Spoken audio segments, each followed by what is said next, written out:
this past weekend, I was up with the in-laws with my wife, her brother and his fiance. Excuse me. I tend to always do that a lot, mixing up the pronouns. But anyways, we had a good old family time up with the in-laws where I live, and I always like to take those extended stays with the in-laws. I like to bring up a couple of games now. In the past, when I first met my in-laws and I really wanted to kind of introduce them to my like hobbies, so board games in particular. Uh, there, there was one game that now kind of lives in infamy as kind of having a sour note, which is Betrayal at House on the Oh, Hill. oh, that's So really funny. here's the hope was when playing Betrayal that I would be the traitor, and there's no way that you could have ever really like predicted, right? But I just was Hmm. like, I wanted to be the trader because I thought it was really cool and really unique to be able to have this game where it's a tile laying game and you have just like movement points and you're just kind of like traversing and making this house on the fly, right? And I'm just Hmm. like, it'll be me, it'll be the trader or whatever. And sure enough, it was my father-in-law who was the trader. So I gave him Had the to whole. take the book out. He had to take the book into another room and come back. And I'm like, did you understand that? And he looks at me. He's like, I have no idea what I'm doing. And I'm just like, oh, dang it.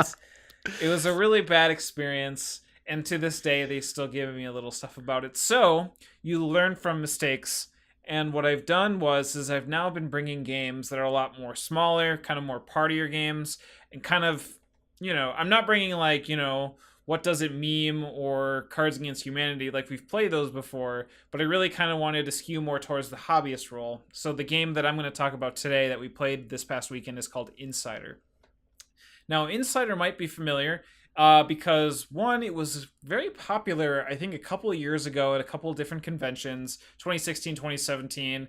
It was played a lot. And also, it comes in a really like tiny box, a lot tinier than I think a lot of other people expected.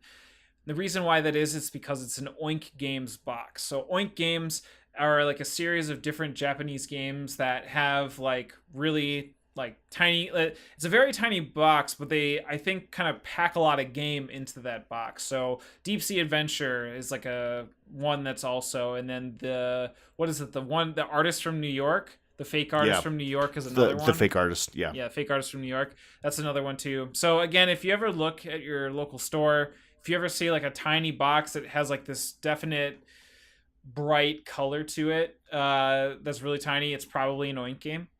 So Insider, interestingly enough, there's 4 developers listed as credits for this game. So I apologize ahead of time if the pronunciation is off. First developer, Akihiro Ito. Second developer, Kwaji, just straight up Kwaji. Third developer, Daichi Okano. And the fourth developer is Kito Shinma, with Nailed the it. artist being Jun Sasuke. So, first, I don't understand how 4 people worked on this game. After I More explain it, people. I imagine there's a story behind it, or if it was like a game that has been iterated over the years and these developers kind of added towards it. But I mean, 4 people is kind of crazy. Okay, so Insider is I would say is a party game. You can play. I think it's like we played it at 6. I think it goes up to 8, and I would definitely say that the more people, the better. Um, in this game, you have a deck of cards. Everyone has a deck of cards, and then you have like these paper or these really kind of thick cardboard rolls. And there's 3 rolls. You have the commons roll, you have the insider roll, and then you have the master roll. So what you do is at the beginning of the game, you create this roll deck, right, by putting in common cards to insider and leaving the master separate. You shuffle them up, you discard one of those cards, and then you put in the master, you shuffle them up and deal a roll per player. Whoever has the master roll reveals themselves and says, I am the master. And the master is going to be the person that kind of leads the group in this whole, what's going to be kind of 20 questions like game. So, what they do is everybody closes their eyes. And in the middle of the table is this deck of cards, and on the backs of all these cards is a number. So the master will take the top card of the deck, flip it over, and they're going to look at the top number on the deck that's face down. So that the number is revealed. And the card that's face up is going to have 1 through 6 with a noun on it. These nouns are completely like broad. There's like for instance, I think one was like, let's say nature. So there was like mountain, river, sea, ocean, like, or whatever. There was like just these different like seascapes or different things that water can be in, puddle, like just whatever. So it wasn't necessarily specific. But what have you. So anyways, they're supposed to take the number, let's say is 3, and correlate that to the face up card that says 3 on it. So they're supposed to take that noun and memorize it and commit that to memory, and they're going to close their eyes. The insider then wakes up or opens their eyes, also sees what the noun is, commits that to memory, closes their eyes. Then the master wakes up again, flips the card over, so everything is face down, you don't know what the nouns are, and then everybody opens their eyes, and whoever's not the master has to ask questions to the master to guess what the noun is. Mm-hmm. You also flip over a 5-minute timer. So you have 5 minutes to ask the master questions as far as what it is.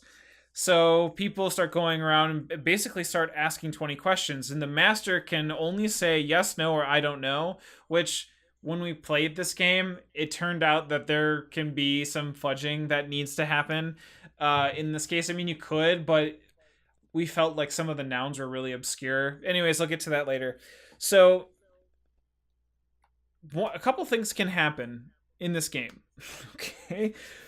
One, the commons guess the answer. The commons guess what the flipped over noun was. They win. Okay? Mm-hmm. If the commons don't guess it, the master wins. Now, go back. If the commons win, they now have to guess which person is the insider. Because the insider throughout this process is trying to help guide the commoners or the commons to the objective of what the card is. Because of like how broad the noun is, mm-hmm. It can be really difficult to figure out what it is. So the commons have to be like, okay, I really think it's you. And they're supposed to have this discussion, and then eventually everyone just kind of picks, and then they reveal. So if the insider is revealed, the commoners win. But if the insider is not revealed, then the insider wins. So it's like this weird branching like path of who wins and who doesn't win. So we played this game actually quite a bit. We played a few rounds of it. I would say we probably played a total of like 8 games where everyone had the chance to be the master and be able to ask questions and stuff like that. And it actually went over really well. People had a lot of fun with this game. For a game of this size, again, I was impressed. I mean, just in terms of like what it is and how it kind of like manipulated the rules to be what it is. Like, I don't know. I still feel like it has the length of a party game almost. Mm-hmm. Where it's just like, you know how sometimes you play Cards Against Humanity and then you're like shocked because something plays really grotesque. Mm-hmm. I feel like there isn't a lot of stamina with Insider as a party game for me personally. I feel like once you played Insider, like you start asking the same questions a lot of the time, right? So it's like, is it alive? Is it an object? Is it something you can find outside? Like, it actually was really tough for everybody to start like thinking of unique questions. And then when someone decided, or when the insider was like trying, like whenever the insider would try to, you know, make that hint, everybody knew that they were the insider.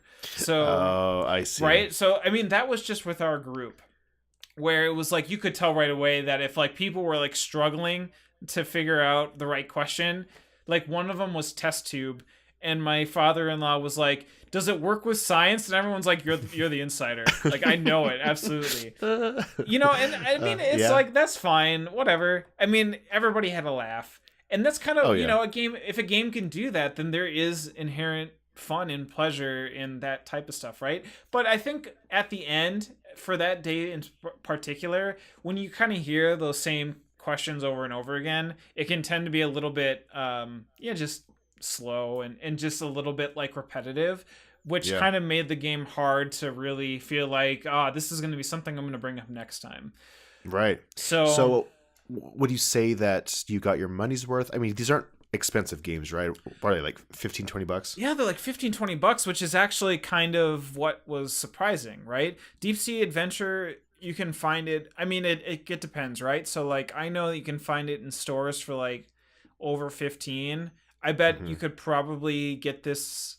I don't know what they are for like miniature market or cool stuff, but it's a game that feels like should be like closer to 10, 10, 15 at Yeah. max, but you normally will find it for like 18, 20. So it's like just a tad bit overpriced.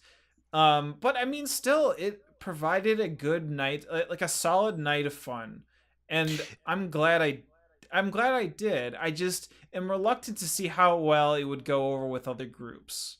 I don't Oh, I know, see. you know. It sounds like it has elements of Spyfall. I don't know if you've ever played Spyfall. I've heard a lot about Spyfall. Isn't Spyfall the one where it's like you have a location and people are asking questions about like where they are, and they're supposed to also feel like they know where they are? Exactly. And so Yeah. the spy's trying to figure out what questions people are asking, but the people who know are supposed to be a little generic because if the spy guesses where they are, then the spy wins. But it's that type of thing where someone could ask a question that's just completely obvious and they're like, "You're the spy." And it's just, I mean, it's funny and it's great. I Yeah. do love Spyfall. I like that a lot, but it sounds really similar. No, I've always been interested in Oink Games. Is this the only one you've played, or have you played the other ones? I've played Deep Sea Adventure and I also played Fake Artists of New York. Which one's your favorite out of those? I shoot. I only played Deep Sea Adventure once. Deep Sea Adventure, excuse me. Fake Artists of New York I didn't really like. Mm, I didn't really like that game. I would say it's like a toss up between Deep Sea Adventure. Deep Sea Adventure is like this press your luck game where you have like this submarine and like you have these tiles, and the tiles are supposed to represent like how far you go down in the sea and like the treasure that you can accumulate. And mm-hmm, so it's kind of a toss up between Insider and Deep Sea Adventure. I think if I had the choice, I'd probably play Insider. I think mm, Insider's a little bit easier and more fun of a game because I also like it when you kind of have to close your eyes and there's like this like mystique behind everything. I think that mm-hmm. is a little bit more fun for me than Deep Sea Adventure. I think Deep Sea Adventure is probably a better game, but I think Mm-hmm. Insider would be more fun if that makes A better sense. experience. Oh, Right? totally. Okay, now are they all the same size box? Yes, they are. Yep. Okay, I love when publishers do this. So, and all of them have a very stylistic cover as well, right? Like you were saying, bright colors, things like that. It's fun to see publishers and designers work within specific constraints like that because I think it helps breed creativity. I don't know, that excites me. I almost just want to get each of them just because of how they look and they look nice next to each other, which I know isn't the best reason to get games. Well, But I don't know. There are more than those three, right? Or is it just those three right now? there's I imagine there's a few, but as far as I've seen in stores, I know that Insider was out for a little bit, and then I know Deep Sea Adventure has been kind of predominantly shown, and then Mm-hmm. I think I've seen Fake Artists, but I can't tell. Very quickly though, just going back to how you like how like the games coalesce with each other, they work, you know, they have this flair. Like when you go to a store, you know that it's an Oink game, right? Yeah, yeah. It's the same thing with the Century games from Plan B. Yes, Yeah, yes. so basically the Century, Spice Road, and Eastern Wonders, and then a new game called A New World, which will be coming out. If you combine the art on all three boxes together facing outwards, it makes like this panorama art piece. And then if Mm-hmm. you also shelve it like a bookshelf, you have like the C of the Century logo predominantly there, and then the outlines are like the different colors, so you can kind of see the different versions. And that's like that's like excellent design and just Mm-hmm. on the front cover, right? Um, and Well, and you can combine those games to make different games. you can, however, and I don't know if I this is like my worst first world problem is that I bought Century Golem Edition. Oh no, it doesn't So, combine. well, I mean, I think it combines. It just doesn't combine theme wise, or I Aesthetically, yeah, right. I think right because I think they're both the same game, but I think Golem Edition is like has fancier bits, or I has think you're like kind of right. like those clear plastic things. So it's just Hmm. like I bought Golem Edition, so it's just like God, do I spend like $30 to buy Spice Road, even though I have a game that looks better. It's just like I know. I don't know, I man. get Like it. it's the worst. It's like one of the worst first world problems to have, right? But I know. it's really cool that they do that because then it gives me this turbulence right now of just being like, ah, I can't do it though. Like I must resist, but it's so good that they do that. I don't know. It's really neat. I haven't really seen much like that. I know. I've resisted getting any of the Century games because I really like Splendor. That's been a big hit in my family, and I know they're different, but and people say that Century kind of replaces Splendor. But after seeing reviews, I just like the simplicity of Splendor. But after seeing the review, I think Shut Up Sit Down did a review of both of them combined. I don't know. It's a very interesting concept. I love Emerson Matsuuchi and what he does with his games, and I just love to see his style and how different his games are. So I am very interested in that. But we started talking about Oink Games, Wink. Oink. That's all I have to Awesome. say though. Yeah, Insider. It's a cool game. I would say if you can find it for like 10, $15 and you're looking for a party game, let's just put it this way. I know it says it didn't have as much stamina. It has more stamina than Cards Against Humanity. Let's just put it that way.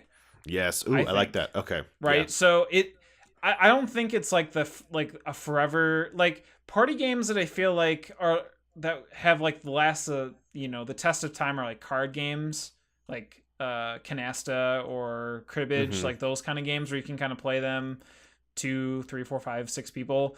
Insider is this game that doesn't have like I don't think has that long lasting like stamina like that, but I think it's good to bring out with different people. I think it will definitely get laughs and hits. Mm-hmm. I just don't know if like you would bring it over like the same group of people and feel like you're gonna like have that same reaction each time. So That's cool. yeah. That's Insider by Oink Games.